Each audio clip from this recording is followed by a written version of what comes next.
counselor here at the clinic. It's nice to meet you both.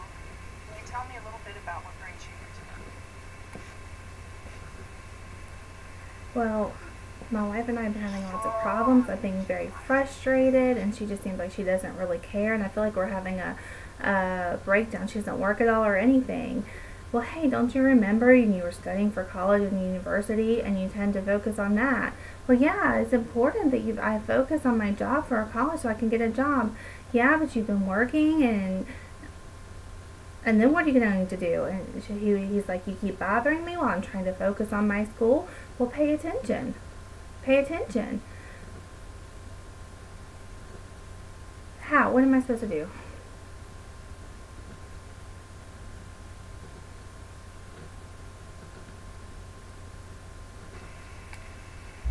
Okay, it sounds like you both have a lot of feelings behind this. Like you're very upset, and there's some upset that you've been holding for a long time.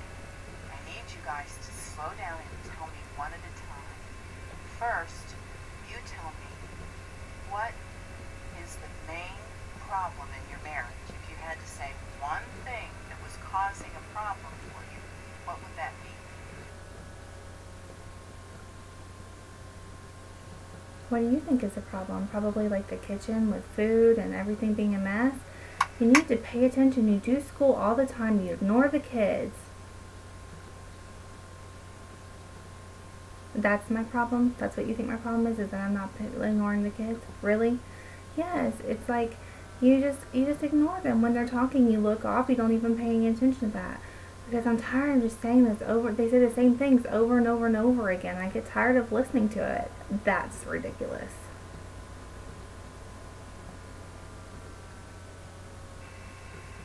So, are most of your fights, most of your problems around your child, Angela? Around how to interact with her?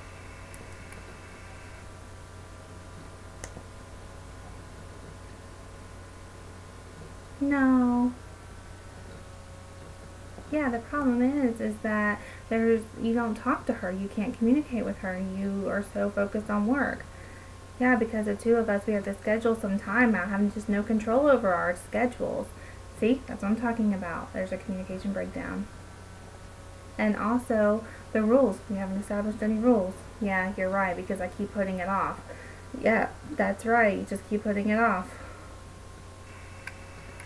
So, Michael, it sounds like you're very busy, and that makes it hard for you to be home or to give your wife and daughter as much attention as they would like sometimes. Is that right?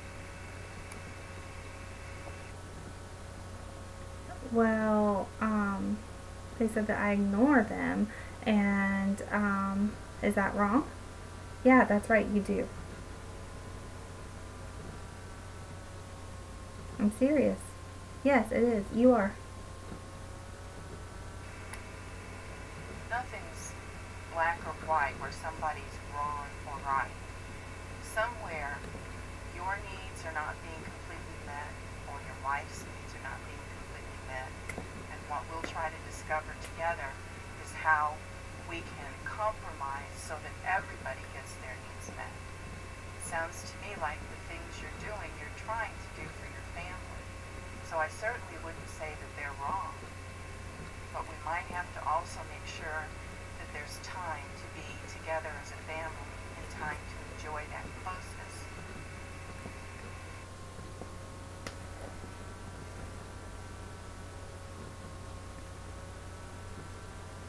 Well, maybe you can set up some sort of a schedule so that we can work it out. So if I'm working or you're cooking or whatever, we can take turns and all of that and try to work it out. So later in the evening, once I'm finished with my training and everything and we have dinner, then I can come and have dinner, and after that can be family time. Is that right?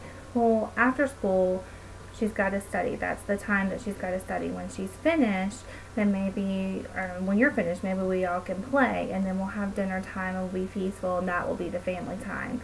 And then after that, you decide what to do. If you want to go do your schoolwork or whatever, then that's what you can do.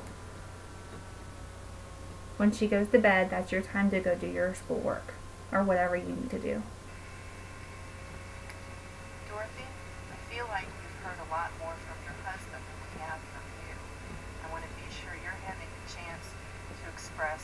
how you feel about the marriage and what kind of frustrations you're having or what you would like to get out of these counseling sessions.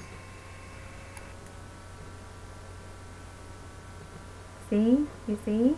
I'm willing. Yeah, you have to share, our emotional stuff. Like, I want you to notice me. Well, see, you hold it all in. You've got to tell me. Well, I can't. I don't know how to tell you. Well, you holding it all in is not very good. You've got to get it out. You can't just hold it all in. Yeah, but how can I communicate with you? Our communication between the two of us is horrible.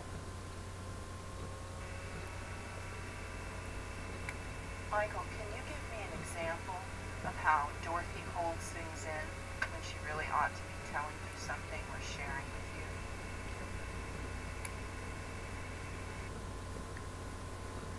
Well, if there's a problem, she'll say you need to focus or something with your work. It's almost like she gets emotional and she holds it all in, like her frustration. She doesn't say anything. She never says anything. It's almost like she's afraid to say anything or to get angry. She just keeps it in. I'm not really sure what the reason is. Oh, you're right. You're right.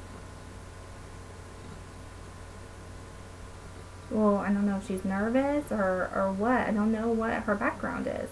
Like what her feelings are and why she does that. She's like, I feel like I'm having a breakdown, that I just get really nervous and, like what happened in the past. Right. But you don't need to be afraid of what happened in the past. You can tell me and then I'll understand. And you should.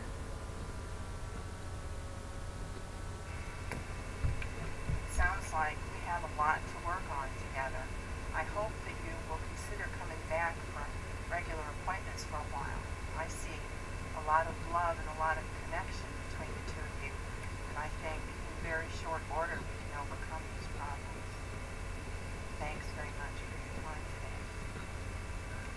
Yeah, thank you. And the next time, maybe within the next month or so, we can come. Yeah, we'll have to set up a meeting with the counselor. Okay, so now we agree to keep going to try to make our relationship better. That's right, so I can keep being your wife and try to work things out. Right.